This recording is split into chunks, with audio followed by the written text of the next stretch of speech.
The Atkinson Cycle combustion engine is named after inventor James Atkinson, who sought ways to improve on the Otto four-stroke combustion engine. The key advantage of an Atkinson cycle engine is higher efficiency when compared to an Otto cycle engine, at the expense of low-speed output losses.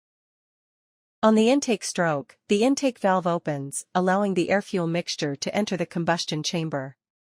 Both the piston and the intake valve move downward, creating partial vacuum that draws in the mixture. On the compression stroke, the Atkinson cycle delays the closing of the intake valve until the piston has completed about 20 to 30% of its upward stroke.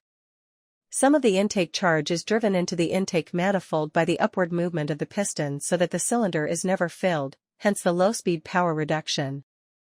On the compression stroke, both the intake and exhaust valves are closed, and the air-fuel mixture is compressed. The Atkinson cycle is a variation of the Otto cycle engine.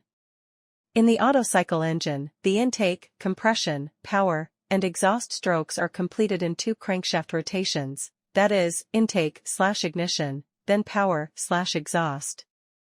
In the original Atkinson design, there were added linkages so that all 4 strokes could be completed with a single crankshaft rotation.